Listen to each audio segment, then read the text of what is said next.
From advertising to software as a service to data. Across all of our programs and clients, we've seen a 55 to 65% open rate. Getting brands authentically integrated into content performs better than TV advertising. Typical lifespan of an article is about 24 to 36 hours. If we're reaching out to the right person with the right message and a clear call to action, then it's just a matter of timing.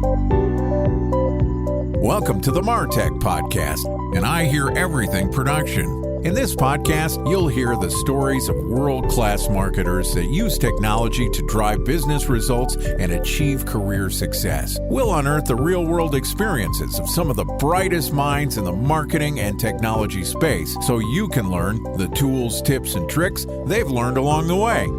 Now here's the host of the MarTech Podcast, Benjamin Shapiro. Welcome to the MarTech Podcast. I'm your host, Benjamin Shapiro, and today we're going to discuss trends that may end up defining the future of marketing. Joining us is Dan Radu, who is the president of Macro, which is a B2B global marketing agency that specializes in digital marketing and CRM. Macro offers their clients either dedicated or project-based resources to scale marketing operations, campaigns. They add their technical expertise to your team. They can accelerate your marketing projects, and they use global resources as a natural team extension. Yesterday, Dan and I talked about the future of the marketing profession, and today we're going to continue the conversation talking about globalization in technology marketing. All right, here's the second part of my conversation with Dan Radu, the president of Macro. Dan, welcome back to the MarTech Podcast. Glad to be back. Thanks for having me. Excited to have you back. Excited to continue our conversation. You know, yesterday we talked about the future. We looked into our crystal ball and said, what's going to happen now that the access to data is being restricted because of privacy constraints and marketers are being asked to be more technical? And also, we've got this whole large language learning model, artificial intelligence thing happening. What's going to happen to marketers? And the truth is, marketing is still marketing. You're still going to have to understand who your customer is and be able to deliver the message of your product and service to them at the right place and right time. But the methodology which you're going to deliver that message is going to change. There's another factor that we didn't really talk about, which is globalization. You've worked in a brand that has gone increasingly global. Talk to me about your thoughts about globalization, specifically for technology marketing. How much are we going to focus on being a worldwide technology marketer, and how much do consumers care? Globalization is very important because it's happening.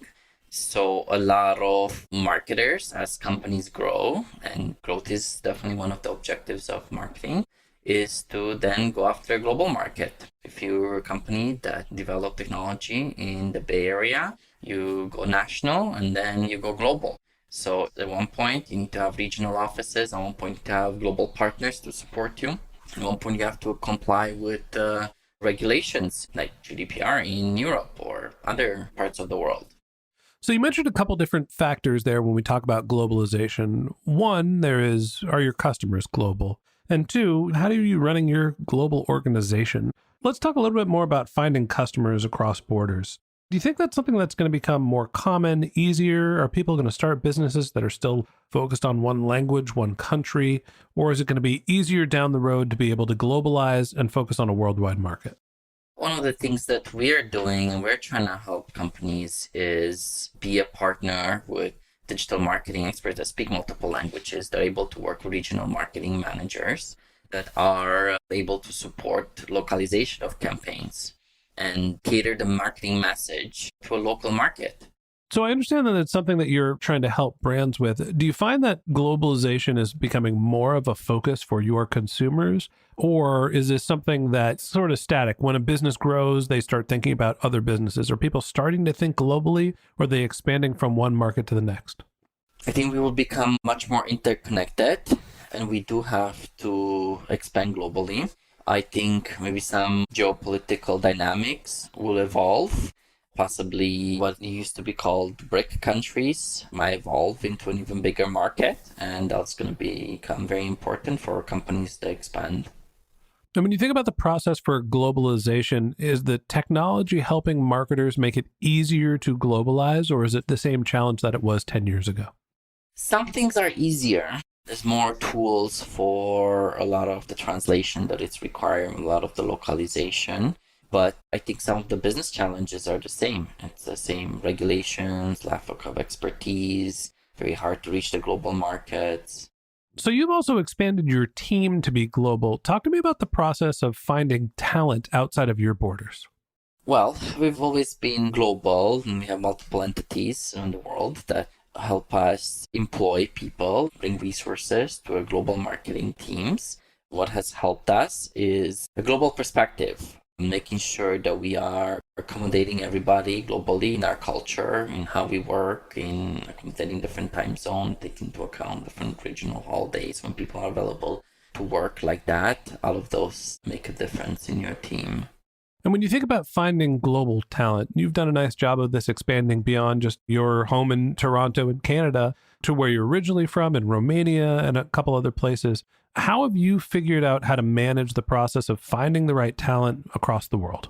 Well, we also had our ups and downs. We also some bad hires or people who were not aligned with the goals. I think you have to think globally, have one vision, one mission, standardize how the team operates, and also don't forget to take into account everything that's regional. So regional work requirements, things like schedules, programs. But the most important thing is having everybody tied toward the same goal and align the same vision of the company. And a lot of people now, they look for remote work, so they find the opportunity to work with a North American company that brings them on North American projects. Very appealing. So that's definitely a benefit for us. So talk to me a little bit about this trend that we've been seeing with globalization, but not just with finding in-house employees, but also finding talent that is around the globe, your freelancers, your contractors. How much of a trend do you think this is? Marketing departments are starting to use more outsourced resources. So again, that's something new. So last time in our conversation, we talked about how marketers have to work more like IT professionals. So IT professionals have been using outsourcing services for a long time, and they understand what's a good outsourcing partner, how can that plug into their teams and into their projects. And I think a lot of marketing departments are starting to adopt that as well. So on one hand, they're adopting agile marketing practices, like we said, and on the other hand, they're also bringing in a lot of global team members into their team, whether that is simple business process outsourcing or whether they're able to bring some sort of strategic and more high value, or whether they just need extra hands and brains to accelerate projects.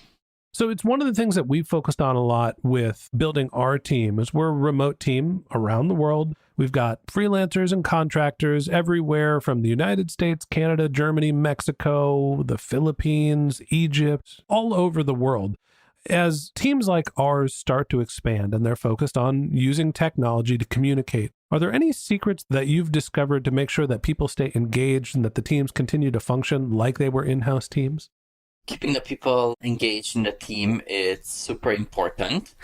We also draw inspiration, for example, from agile practices. So in agile, we learn about meetings where every meeting can have a purpose. So we have planning meetings early in the week, then we have the blocker meetings by Thursday. So you work throughout the week, you're stuck, you don't know how to solve it. The team comes to this open space where they can ask each other questions, they can collaborate. And then problems get solved. You get deblocked. Then there's weekly updates. Then there's also meetings just for fun where people are talking about anything else except work. All of this are very important in keeping the team engaged. One thing that we do like to practice, for example, is when somebody joins us, we always give them a working remote guide. Or in the interview, I always want to ask, what do they see as challenges in working remotely?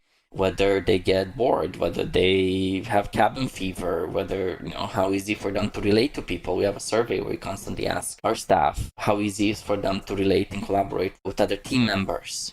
Keeping the work interesting for them, that's always the challenge of the company. Finding the right talent is always a challenge, whether it's somebody that's going to be a full-time employee, somebody that's going to be a contractor. The good news is that we have technology to be able to bridge the gap, even though we're sometimes across the street, sometimes across the world. We can use tools, Zoom, Slack, all sorts of other communication tools, project management tools. But in some way, there's no replacing building that personal relationship. The last question I have for you is, how much do you focus on getting the team together and building those personal relationships, or do you rely entirely on digital communication? When I visit the team in Romania, we fly people from different areas and cities of the country into where we are, and we do some nice team building and fun activities. Yes, I think those are important. Here in Toronto, even if our team is remote, we still bring people together for activities. I think it's super important for people to see humans in real life. In an odd way, the world is becoming a smaller place. You can reach out to anyone using digital marketing technologies. It's easier to translate your content and put yourself in front of the consumers all the way around the world.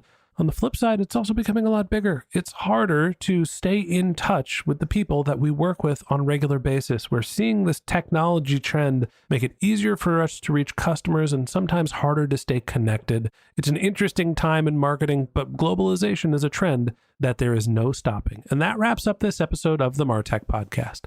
Thanks to Dan Radu, the president of Macro, for joining us. If you'd like to get in touch with Dan, you can find a link to his LinkedIn profile in our show notes. You can contact him on Twitter. His handle is Dan Radu, DanRadu, or you can visit his company's website, which is macromator.com, macromator.com. Just one more link in our show notes I'd like to tell you about. If you didn't have a chance to take notes while you were listening to this podcast, head over to martechpod.com, where we have summaries of all of our episodes and contact information for our guests. You can also subscribe to our weekly newsletter, and you can even send us your topic suggestions or your marketing questions, which we'll answer live on our show. Of course, you can always reach out on social media. Our handle is martechpod, MARTECHPOD, on LinkedIn, Twitter, Instagram, and Facebook, or you can contact me directly. My handle is Ben J. Shap, BenJShap. And if you haven't subscribed yet and you want a daily stream of marketing and technology knowledge in your podcast feed, we're going to publish an episode every day this year. So hit the subscribe button in your podcast app, and we'll be back in your feed tomorrow morning. All right, that's it for today. But until next time, my advice is to just focus on keeping your customers happy.